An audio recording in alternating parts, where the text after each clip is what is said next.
Let's face it, pro cyclists are a pretty unique bunch. Well, that's one way of putting it. Well, with that in mind, we thought we'd have a quick look at some things that make pro cyclists just so special. Hey, didn't you say we were going to look at the weird things pros do? Yeah, but it's special. You can't say weird anymore. Clothing manufacturers spend an absolute fortune on R&D to produce the most comfortable, most aerodynamic, and most sports-enhancing clothing for their customers. They cost nearly as much as a small island. It does indeed. So why then, at the top of a mountain in something such as the Tour de France, do you see a rider grabbing a large sheet of that morning's L'Equipe newspaper and stuffing it up their jersey? Well, it's tradition, isn't it? Like 2 glasses of wine at dinner. Yeah, one for each leg. Yeah, precisely. But they're always walking that fine line between sickness and top form, especially at a Grand Tour. So being sick, is always present in their minds. Yeah, so grabbing a large sheet of newspaper, just enough, you might imagine, just to keep that wind off your chest and keep the bugs at bay. Well, they hope. You've dieted religiously. You haven't even had pudding on Christmas Day because in your mind you're thinking, hey, it's the Tour de France and it's little over 6 months away. Yeah, every single thing has been calculated, every morsel that you've put in your mouth, your body fat is something close to rice paper, only to go and throw it all away and start the most decisive climb of the Tour de France with 2 full bottles on your bike. Yeah, it's not gonna happen, is it? So you may have heard the term power to weight ratio, or this may be your first time, but when you see the riders approaching the climb and emptying their bottles, there's a reason. So we worked out, so we'll do some maths on this, of which I'm pretty rubbish, but a full bottle weighs 580 grams. So 2 full bottles weighs 1.16 kilograms. So when everything comes down to watts per kilo, you can see why it might start to become an issue. Yeah, so with that in mind, we looked at Bike Calculator and put in the numbers for an average rider, say 65 kilograms, which is similar to our weight. Give or take 20 kilos. Yeah.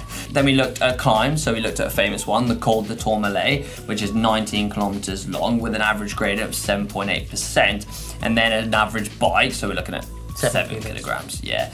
And if you put those numbers in, you come out with a time up that climb of 55.54 seconds. Yeah, so then if you take that and you add 1.16 kilograms to that, their total time then came out at 56 minutes and 19 seconds. So as you can see, it's quite a significant chunk of time. Granted, it's only a calculation, but when the difference between winning and losing can come down to seconds, you could see why it might start to become an issue. Now I know why I've been struggling on climbs. No, it's just all the extra cake, I think. When you're on the bike for anything up to 5 hours a day or more, waiting to have a pee is not something that you can just wait until the end of the race to do. No, so having a pee is a really necessary skill. And another is not peeing all over your shoes. And you can also get some mates to help. That's what you call commitment, isn't it? But sometimes you'll also see the race leader or peloton captain come to the front, signify that they're stopping for a natural break. Yeah, it's basically mass stop, isn't it? It's safety in numbers, we'd call it. Soigneurs are a heroic bunch. Along with the mechanics, they're the first ones up in the morning and they're usually the last ones to go to bed at night. Yeah, but they still have time to treat their riders with the contents of their musettes they hand up during the race.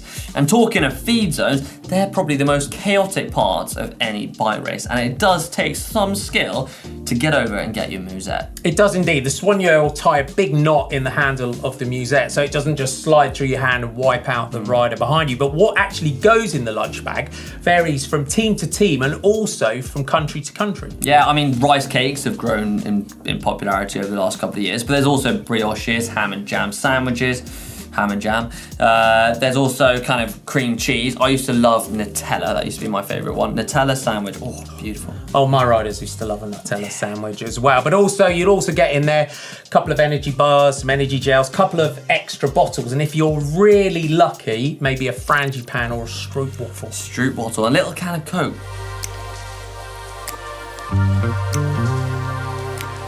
Things have massively improved in recent years in braking technology, hasn't it, Marty? It has indeed. I mean, it's not long ago with races such as the Vuelta or the Tour de France, to name but two, with rim braking, that under real heat and real pressure of the rim braking on the descents, that the tub glue actually melted. Yeah, and so for the riders that aren't on hydraulic discs yet, we'll be hurtling down these descents, not really knowing what's around the next corner and relying on that tiny bit, that 1.6mm bit of wire to stop them.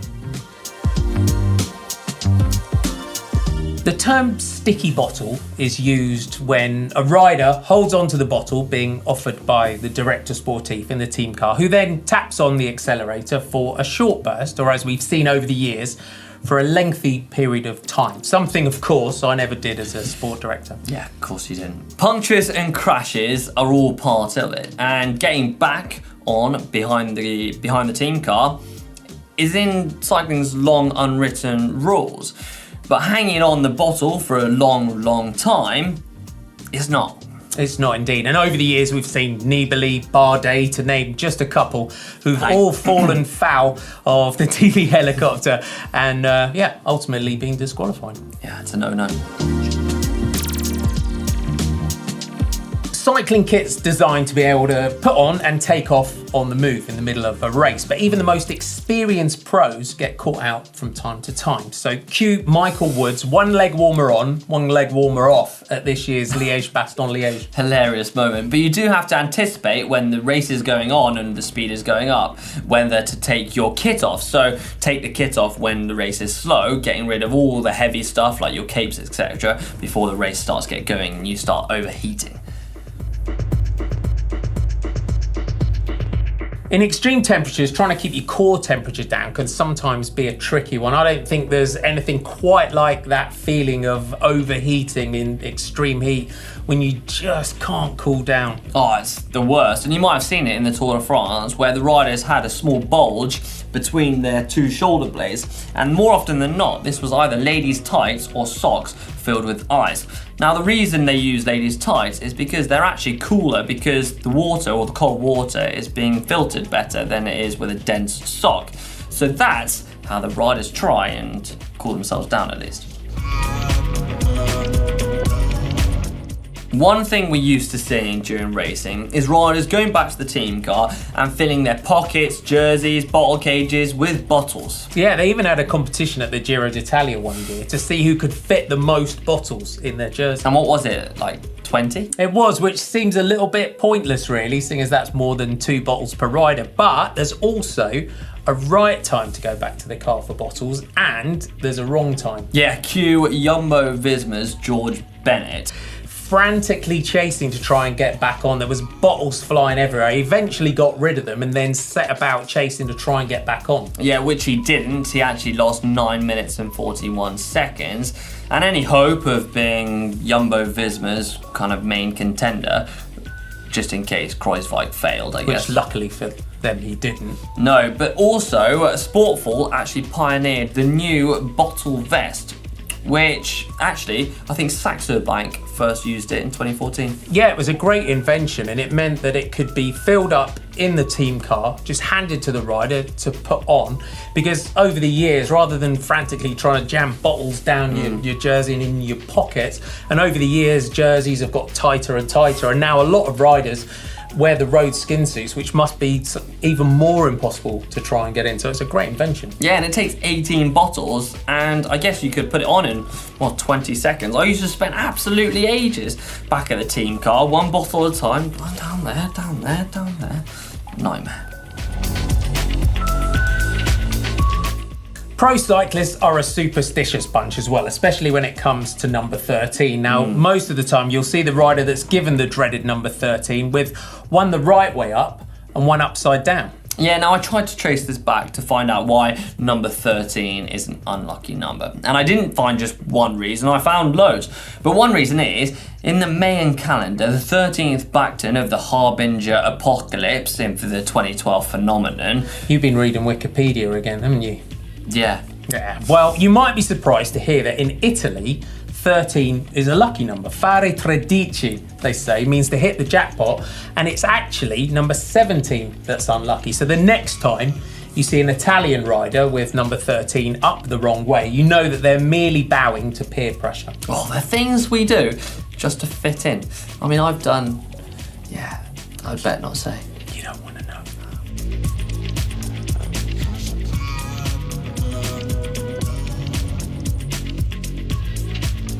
So that's it for our top 10 weird things that pro cyclists do. If you like this video, don't forget, give it a big thumbs up. Yeah, and if it jogged your memory or you thought, oh, that's weird, then make sure you put it in the comment section below. We'd love to know about it. And for another video that you should watch, or you should definitely watch, is my 1903 video that I did with Mark Beaumont.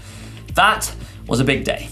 It was indeed. And don't forget, subscribe to our new GCN racing channel. We've got loads of live action and highlights to come. Yeah, a lot more of this guy.